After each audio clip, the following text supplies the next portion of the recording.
Now, here in Nigeria, the authorities say the number of people killed by floods ravaging the country in recent weeks has risen to over 500. The country is hit by floods in the rainy season every year, but this year's disaster is the worst in more than a decade, affecting 31 of Nigeria's 36 states, including the capital, Abuja. 1.4 million people have been displaced, and the authorities are warning that states in the central and southern parts of the country are likely to experience more floods in the coming weeks. Well, for all this, let's speak to Arise's Director of News for Abuja and Political Editor Sumner Sambo, who joins me in the studio. Good to see you, Sumner. The last time we spoke, we were talking about 300 people. Now it's 500. It's pretty alarming, isn't it? Yeah, very, very alarming, and the deaths will keep on occurring until something is done. There's an emergency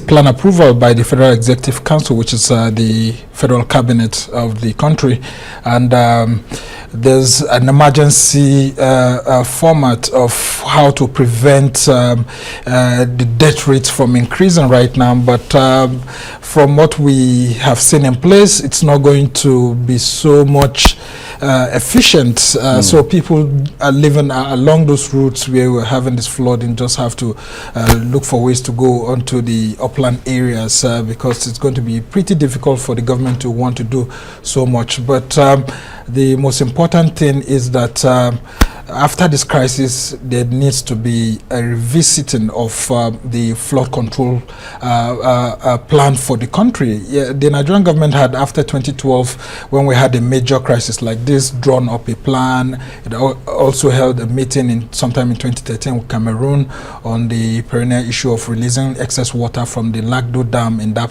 northern part of the country in Cameroon. But I mean, it's not been so efficient. But this time around, just sometime in September, we had seen the three agencies related in this instance, the National Emergency Management Agency, the Nigeria Meteorological Agency, and then the Nigeria Hydrographical Services Agency, all meeting to alert people.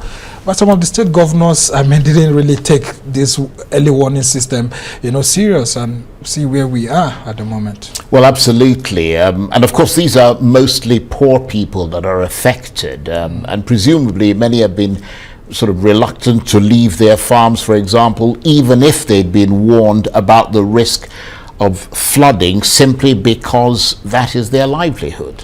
Yes. Actually, Charles, it's been a terribly difficult situation for these people who are being affected by, normal economic situations across the country. So some people had to sit and be watching as the floods, kept rising. Some had to be, very, very awful. Some people had to be climbing on their roof, just terrible, praying that the next day will be better. The waters will keep on receding. But of course, the waters have not been receding. They've been increasing, except for the past 2 days where we've had some sort of good news from the Nigeria Hydrological Services Agency saying that, look, it looks like the water is receding a bit, but even then you can see that the confluence states, for example, Kogi, where you have the rivers Benue and River Niger all meeting, seems to have shut down the entire country in terms of movement from the northern part to the southern part of the country, and movement of goods, including petroleum products, from the southern part of the country to the northern part. And if you look at the nation's capital, Abuja, here, there's lots of artificial fuel scarcity because of this. And then, of course, if you look at how this is going to affect the food shortage later on, you discover that lots of food is not being moved to the southern part of the country. And this is with what we've seen farmers facing, including some billionaire farmers like Olam, for example, which has a very huge rice farm in Nasarawa State within the north central of the country. I mean, they've had a lot of losses, including small holder farmers who borrowed monies from Nigeria Central Bank, the Anchor Borrowers Program. We don't know how they are going to pay back all of this. So it's a huge loss, and the worst of it all is that we're losing lots of citizens. So something has to be done about this, and the government has some blame, actually, because if you look at the Dasin-Hausa Dam, which was meant to have been a buffer dam, if it had been created since 1982, it would have been able to receive some of these excess waters from the Lagdo Dam in Cameroon and help out.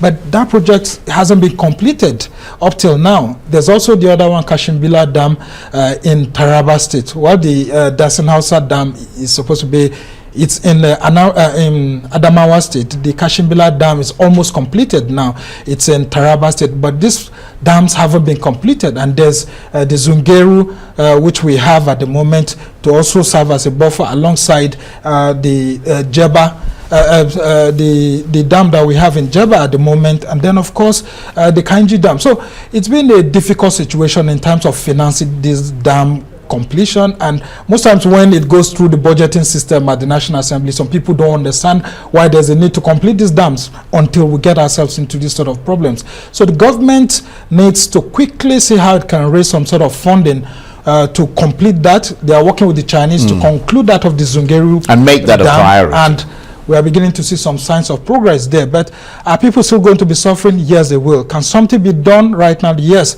But are state governors working with the federal government to reduce this? That's where the problem lies, Charles. Right. Most of the state governments are not really enlightening their citizens on the need to stay away from the flood areas. Tragic story. Sumner, thank you very much indeed. Sumner Sambo is Arise's Director of News for Abuja.